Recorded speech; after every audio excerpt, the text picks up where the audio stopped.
magiging alay namin kay Lolo Ambo. So pinakita lang po namin tol para po makita nyo po ang mga silupin. Ano Brad? Ada beranda ako safety lang.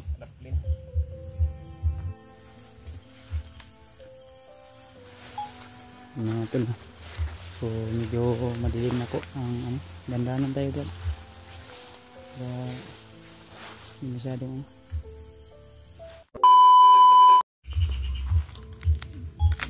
sinotol. Dito na po kami sa area kung saan po ay tatawagan namin si Lolo Ambo. Sana po tol ay maano niya po yung presensya namin. Kung hindi man niya kami maano dito ay hanap kami ng ibang lugar.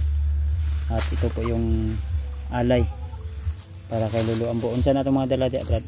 Napay barya di sa akong bulsa. Sama natin si Bradley.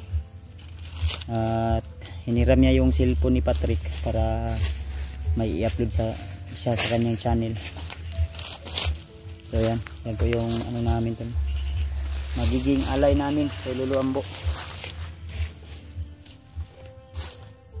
So pinakita lang po namin tol para po makita nyo po ang mga silupin. Ano Brad? Ada beranda ako safety lang.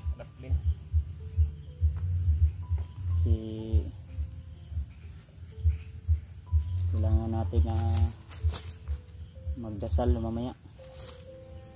Try natin na tawagan si Lolo Ambo dahil wala naman talagang, hindi naman talaga namin alam kung saan o tinatawag lang kasi ni Rimad si Lolo Ambo. Kaya ngayon ay anuhin po namin hanapin namin si Lolo Ambo at subukan namin na tawagan si Lolo Ambo sa pamamagitan ng ritual at orasyon. Yung kandila Brad, kuha na kakuha ng kandila no? Nakadalag kandila no? Kalimot ang dalaki. Sige lang. Na kuha man to ni Rimar tong orasyon sa pagtawag kay Lolo Ambo. May makakuha to ni Lolo Ambo atong kuha. Ito tol, yung pangako namin kay Lolo Ambo na magbigay kami ng alay bilang papasalamat sa kanya. May plano ani Brad? Mobalin ta diri, dili ta diri siguro. Malin nguro ta diri. Ha? Balinta? Malin nguro ta. Ipusa sa atong kuno. Ano kami tol? Maglipat kami ng area siguro, murag alanganin man diri. No? Ayap mga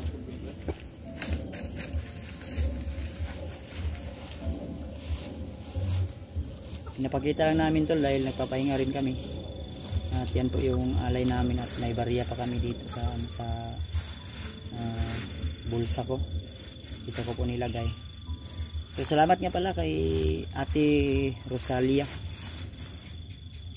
sa kanyang milisyo Katod. Salamat sa iyo Ate Rosalia Milisio Katod. So ito po ay isang malaking biyaya. Hindi po kayo mag-alala. Kaya nang sinabi niyo po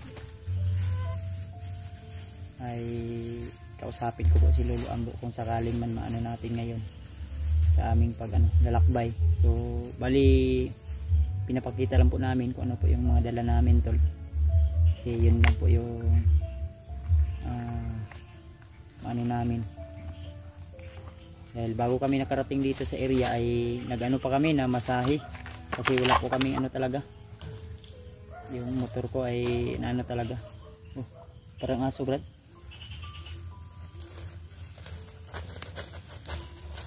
Tinta ko piyansa baka may mga bandido dito. No? Saan banda yan? Yung malayo pa yan. Malayo no?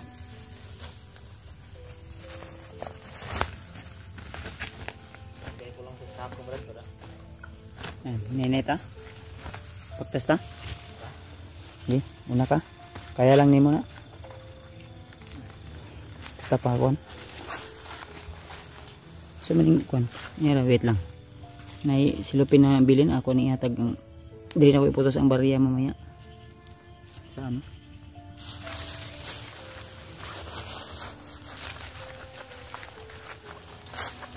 Ang talaga ng anto. Para may tanong tayo. Tanongin din natin kung ano na yung nangyari kay Remark. Baka alam ni Lolo Ambo kung ano na talaga yung nangyari kay Remark dahil wala po akong alam. Simula nung nagkahiwalay kami, hindi ko po alam kung ano na po yung kaganapan nangyayari sa kay Remark. Tumatahal yung aso tol kaya dito po ng piston ng halos isang araw kaming naglalakad tol ni Bradley. Halos isang araw po kaming naglalakad ni Bradley dahil malayo talaga yung area na ito. Pero huwag kayong mag-alala, baka mag video kami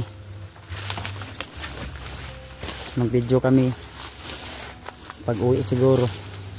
Pero hindi lahat ng lakad namin i-video namin tol para di rin kami masundan ng mga bandido. Kita Brad? Kita oh.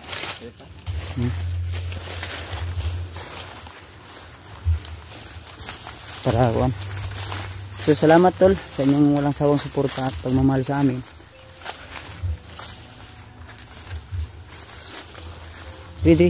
Dro. Da.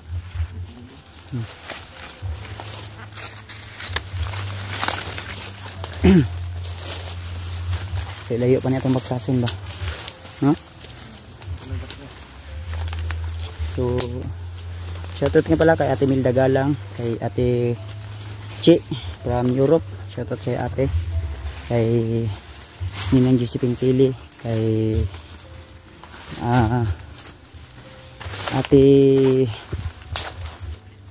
Jersey Ribas, kay Ate Indy Daos, kay Tita Rosie, kay Tita Victoria, shoutout po, kay Ate Nadim, kay Ate Jingle, shoutout sa Ate Dibchan, shoutout din po sa iyo ate. At sa siyempre sa pamilya ko, sa asawa ko, shoutout Kevin.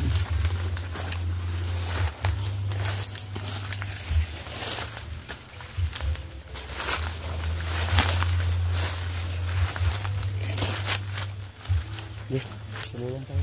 Malayo na nilakad natin, Brad. Ha? Sobrang malayo na nilakad natin. Sige lang, tuloy lang tayo.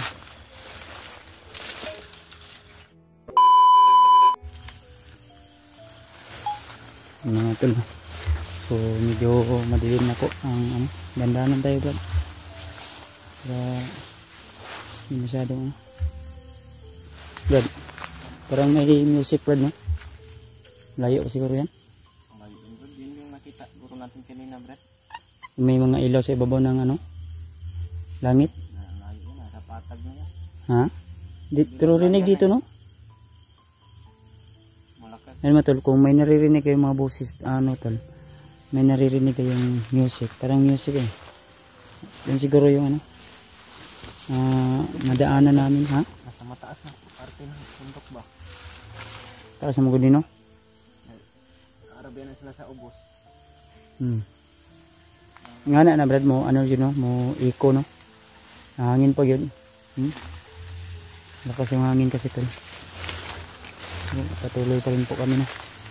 Sana naman ay wala kaming masagupa dito ng mga kalaban. Kutob ko na nasa malapit na lang tayo siguro. So sana naman tol ay walang dito tabi.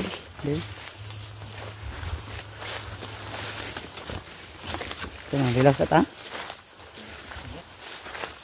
Ingat bidang. Ha? Nilakad natin. Baka mapatay na yung manok natin. Natin na, mahirapan talaga kami. Medyo na yung paglalaki namin. Brad? Binutasan ko yung sako. Binutasan mo yan? Hindi. Para mga kahinga yung ano. Okay na? Okay na? Pagod na. Tuloy lang tayo.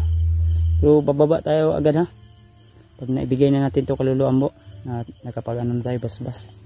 Sana ay matagpuan natin agad si Lolo Ambo. Ito yung lugar ni Lolo Ambo. Pag nakarating na tayo dito, Brad. Okay na dito, wala nang problema dito kasi Malaman niya na kung mayroong pumapasok dito. Kung paglita na yung sa ating mamaya. sige lang. So, murag lain akong pamino, init akong pamino sa kong lawas ba. So mga brad, okay rin mong kuhan. Medyo init. Pero may baon naman kami tol at mga damit kaming extra. Dahil medyo malayo-layo talaga yung paglalakbay namin, no. So lumakad kami kanina tanghali. Then dito wala nang masyadong signal dahil medyo bundok na talaga to ang area na ito, kaya nahirapan kami makapag-signal dito. Siguro mamaya hanap kami ng area na medyo malakas yung signal. Kung sakaling man di natin matagpuan si Lolo Ambo ngayon ay Sakaling matagpuan natin si Lolo Ambo, Brad, dito lang muna tayo natutulog sa bundok, Brad. pwede magpalipas tayo ng gabi dito Muna tayo pagod na eh. kasi pagod naman tayo. Bukas na lang tayo magpaano na tayo, lipas ng oras ba, lipas ng gabi, di ba? Kung sakaling magpakita si Lolo Ambo, pero kung hindi, abutan pa tayo ng 2 araw dito. 2 araw dito riyaman ko yun. Pero tuloy lang tayo, Brad, para yung baril mo baka malaglag yan. Ayusin mo. Hindi ko na lang Lakas yung hangin. Lakas yung hangin, dala ng hangin siguro yung sounds na nadaanan natin kanina, yung parang bayan man yun, Brad, parang araw doon o pista. Ha? bukas. Sa tingin mo? Akyat tayo ng mataas-taas, Brad, para may pakita din natin sa kanila yung taas nitong bundok, Brad. Sige tol, bukas tol ay sabi ni Brad ni Brad Ray na ipakita namin sa inyo yung nilakaran namin o yung makita nila ang view. Makita nila, Brad. Pakita natin yung view, no, sa area na ito dahil medyo masukal dito banda at mamaya siguro ay tayo akyat tayo sa ibabaw ng bundok para lakas ng hangin tol, iba yung hangin. Pero sa malakas yung hangin tol, pero igang ba, no? Taman tol, pakita mo yung Brad, yung dala natin, yung manok. Malaki ito, Brad. Pero sana magustuhan yan ni Lolo Ambo. Okay. Dandaan tayo. Huwag lang tayong kapiyansa tol, dahil kalaban natin dito ahas. Kung may mga bandido man dito, sana hindi gaanong masama, hindi masamang bandido o mga alagad lang ni Lolo Ambo yung natin o dilim na dito, Brad. May dalan dito pala. May dalan lang kay kuha na itong kuha itlog mabuot. Nakakapagod ka na itong maglakad gabi, Brad, no? Hindi pwede na magano tayo doon. Ako nabi para may may suga. Lakas yung hangin. Lakas yung hangin tulo.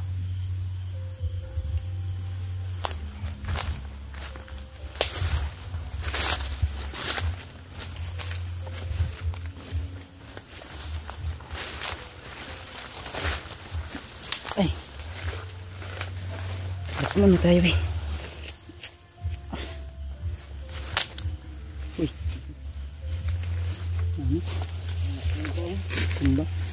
Ayun, may tubig dyan. Napatang tubig nyo? Apa? Natin sa kong baga. Kuwasa ang tubig nyo sa baga po. Diyan. Yun mga tayo ng tubig to.